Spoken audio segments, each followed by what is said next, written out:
Welcome back to Movie Recapped. Today I will show you a horror, thriller film from 2020, titled Would You Rather. Spoilers ahead. Watch out and take care. Iris is in a restaurant, interviewing for a waitressing position, for which she doesn't have any experience. The interviewer asks her why she moved back home and she tells him that there was an accident with her parents, so she needs to take care of her brother. He can't promise her a job, but she seems hopeful. The next day, her brother is making breakfast and she's calculating something on the table. Iris asks him if he'll be okay alone for a while, because she needs to go to the clinic and see his doctor. He might be able to help them cut the cost for his treatment. Later, she goes over to the clinic and helps a woman in a wheelchair with the door. Iris enters the doctor's office and there's another man in there as well, which is introduced as Lambrick. She sits down and he tells her that he can help with her situation. Dr. Barden gives her some more context about Lambrick, that he has founded clinics all over the world. Lambrick explains that him and his family want to help people like her and her brother. She asks what she needs to do for his help and he tells her that she needs to come to a dinner party at his house and participate in a game. If she wins, she'll get everything she needs. Iris isn't sure about the proposition, but the doctor assures her that it's a real deal.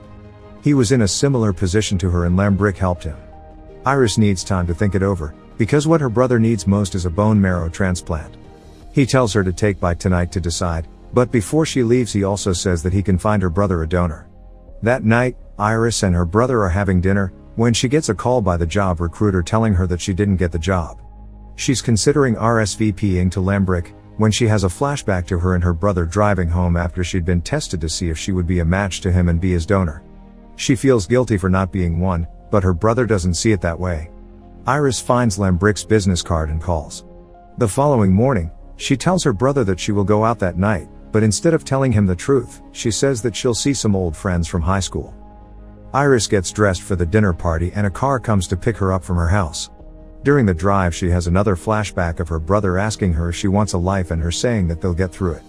Iris arrives at the house, where she is greeted by the battler Bevins at the door. He shows her to the rest of the guests and when she enters he formally introduces her as the 8th guest. 2 men come over to her and they start talking. Cal tells her that he's from Seattle and Lucas is from Iowa. They offer her a drink and tell her about the other guests. Peter is a high-stakes gambler from Vegas. The lady in the wheelchair is Linda. Iris recognizes her and waves. Travis is an Iraq vet and the girl is Amy. The older gentleman is Conway, who has conspiracy theories about the Lambricks. Iris gets her drink at last. Meanwhile, Dr. Barden is having a drink and is thinking about Iris and Lambrick. In a flashback, he's talking to him in his office after Iris left. The doctor thinks she's not right for his game, considering she has a sick brother. But, Lambrick thinks she's perfect and hands the doctor an envelope thanking him for his assistance over the years. Lambrick and his son Julian are getting ready for the dinner party and converse about the rules of the game. Lambrick cares much about the integrity of the game, but his son doesn't seem too excited. Bevins will take care of anyone who gets eliminated from the game. Julian mustn't either interfere or get too close to their guests, he may simply observe and interact with them. Before they leave he tells him he's underdressed. Bevins opens the door to the salon and asks the guests to leave all of their possessions there, like their phones. Conway protests, but Bevins informs him simply that those are the rules. Everyone does it, then the battler escorts them to the dining room. The group enters and everyone takes their pre-assigned seat at the table. The Lambrick father and son join them and welcome them. Bevins and his team bring in the first meal. Iris had neglected to mention that she's been a vegetarian for most of her life. Linda asks her about it, but Lambrick interrupts by presenting the first opportunity to make some money. He offers Iris $5, then $10,000 to eat the steak in front of her. She starts doing it, with reluctance and disgust, while Lambrick laments about the power of money to undo all that is important to oneself. Immediately, Lambrick sees another opportunity to torture his guests, when he notices that Conway refuses the wine and tells him that he doesn't drink. The man says that he's been sober for 16 years. Lambrick belittles him but also tells him that he wants to help him. He offers $10,000 if he drinks the wine. Conway refuses, but he offers him $50 if he drinks a full bottle of scotch. The man is devastated as he begins drinking the scotch and Lambrick laughs at him, applauding him for his choice. The dinner is soon over, with Conway drunk at the foot of the table. The game is just about to begin, to the amazement of the guests. Lambrick tells them that the game officially begins now and that it is essentially a children's game, called Would You Rather? In each round the player will be given a choice between 2 things, usually horrible.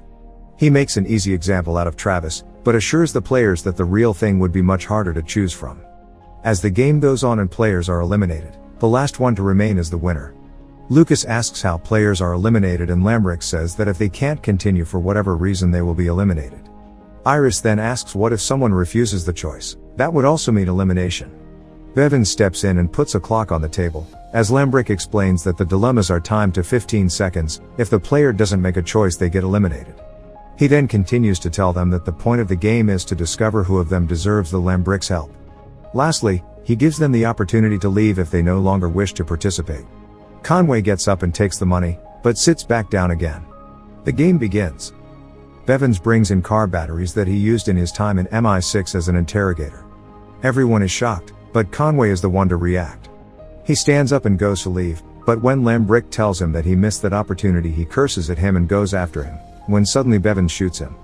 The others are made to sit back down, held by gunpoint by Bevins and his team. Lambrick tells them that participation in the game is no longer voluntary and they continue with the game. Bevins puts the battery on Cal's head and as Lambrick explains that he can either zap himself or Amy, the same thing has been put on her head as well. He starts the timer. Cal zaps himself. Next, Bevins puts the contraption on Linda's head and Amy is to decide who gets zapped. Amy electrocutes the old lady before Lambrick can even finish the sentence. Linda faints for a moment, but Bevins wakes her up for her turn. She doesn't want to do it and Peter says neither can he. She shocks Peter. Meanwhile, Dr. Barton gets his gun from a drawer and leaves his house in his car. The game continues between Travis and Lucas. Travis has already been shocked, so he shocks Lucas. Regaining his wits, he tells Iris that he can take one more and he won't shock her. She's afraid, but Bevins still puts the contraption on her. Lucas zaps himself and faints. Iris has to choose between herself and Cal. She electrocutes herself. The first round is over and the players are given a moment to compose themselves. Simultaneously, Barton's driving toward the Lambrick house. The players are left alone in the dining room and they start to plan the way in which they could escape. Julian walks in and starts messing with them. Travis gets angry and antagonizes him, but the son tells him that he made a big mistake. One of Bevins's men walks in and Julian instructs him to cover the walls and area around the table with plastic. Travis is still angry, but Lucas tries to calm him and the rest telling them that they want them to turn on each other. He thinks they should stick together. The rest don't think that will help. In the meantime, Dr. Barton gets to the estate, parks his car and jumps the fence. Lambrick comes back and starts the second round, telling them that they will all get 30 seconds to decide this time. He begins the game with Iris. He asks if she would rather stab Cal in the thigh with an ice pick or strike Travis 3 times with a whip. Travis tells her to choose him, because he can handle it. They both get ready. Lambrick tells Travis that it's going to hurt and Bevins shows her how to do it. The first hit doesn't count for being too weak. She strikes him harder, leaving 3 bloody marks on him.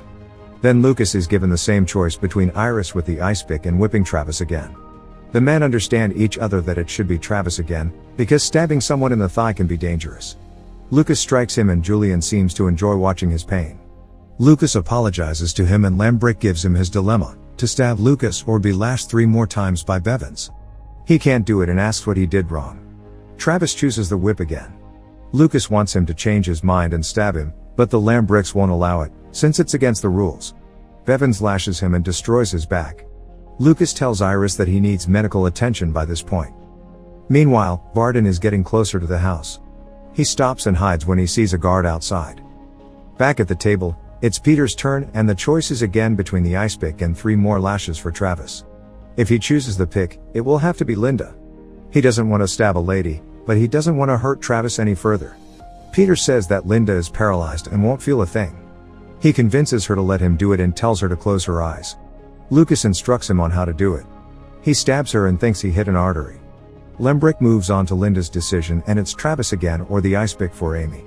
Peter is attending to her wound, when suddenly she grabs the pick and stabs Amy, who slaps her in return. This delights Lambrick. Now that it's Amy's choice, he tells her to either whip Travis or choose any player she wants to stab. She looks at Linda and reminds the rest of the players that the game isn't about helping each other, but eliminating each other. Amy stands up and decides to stab Iris, asking if she could stab her anywhere. Lambrick half answers her, when she already stabs Iris in the waist. Lucas tries to help Iris, when Travis collapses. Simultaneously, Barton sneaks up to a different part of the house and gets into the basement. He gets his gun ready. In the dining room, Bevins checks on Travis, but he's still breathing. Peter gets their attention, because Linda is unconscious. Bevins checks on her too, proclaiming that she's dead and wheels her away. The choice is now Cal's. Finish Travis or stab Lucas. Cal thinks that maybe Amy is right and he has to eliminate someone. He decides to lash Travis. Travis is half dead at this point. When Cal sits down, he tells Iris that it had to be done. She disagrees. Lembrick proclaims the second round over. He goes over to Bevins and asks him about Travis. Bevins tells him that he's still alive, but he can't continue playing.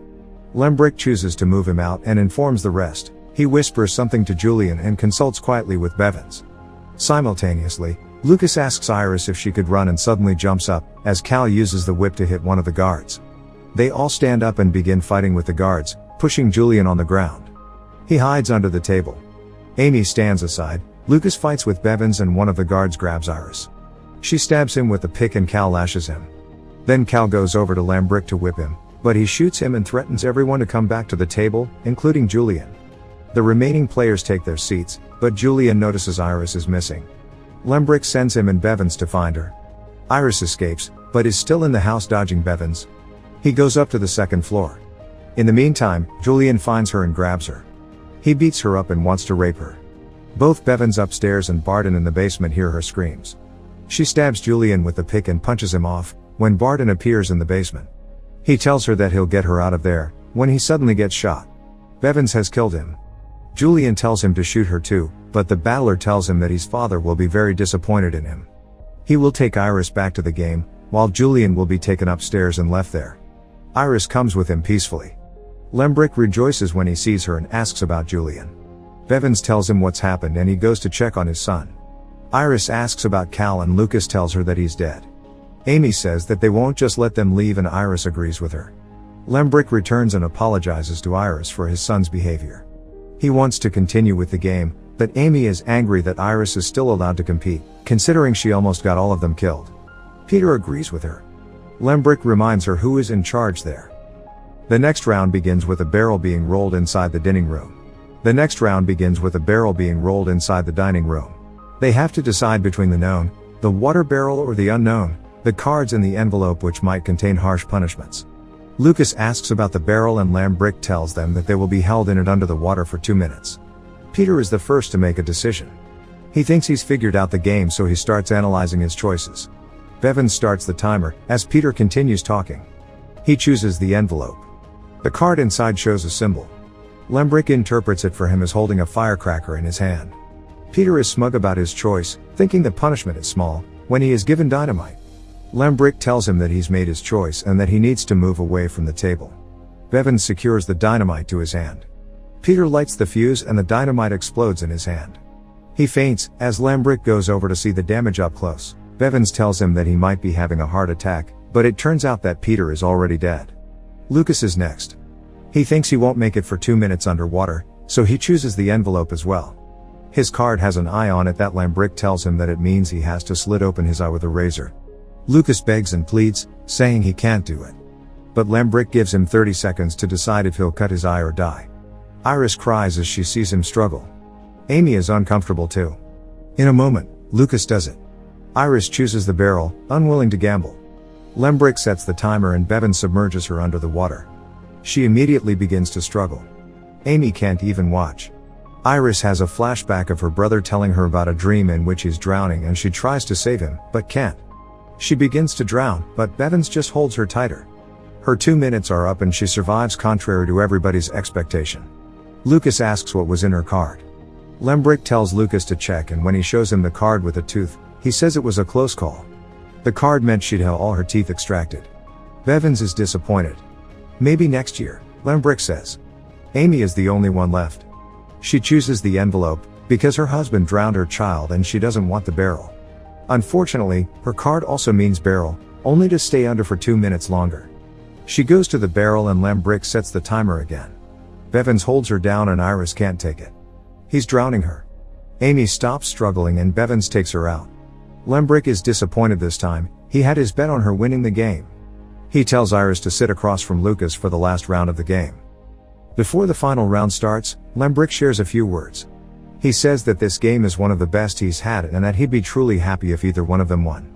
Then, he tells them that they will flip a coin to decide which one of them will go first in the last round. Heads is Iris and tails is Lucas. Bevins flips the coin. Iris gets to go first. The final would you rather that Lambrick gives her is between ending the game with the two of them leaving empty-handed or eliminating Lucas and getting everything. Lucas expects her to make the right decision and tells her why he came to the dinner party. He begins talking and Iris shoots him point blank. Lambrick, Bevins and all of the staff applaud her for winning. Bravo! Iris gets the money and the donor for her brother has been located as well. Lambrick asks her to thank him for his generosity, which she does and then walks away. Iris arrives home and puts everything down. She goes to check on her brother and thinks that he's sleeping. Then, she goes to wash up and prepares for bed. Iris goes to check on her brother again, but he hasn't moved at all. She turns him around and sees that he's dead. Make sure to subscribe and turn on notifications so you can watch more videos like this. Thanks for watching.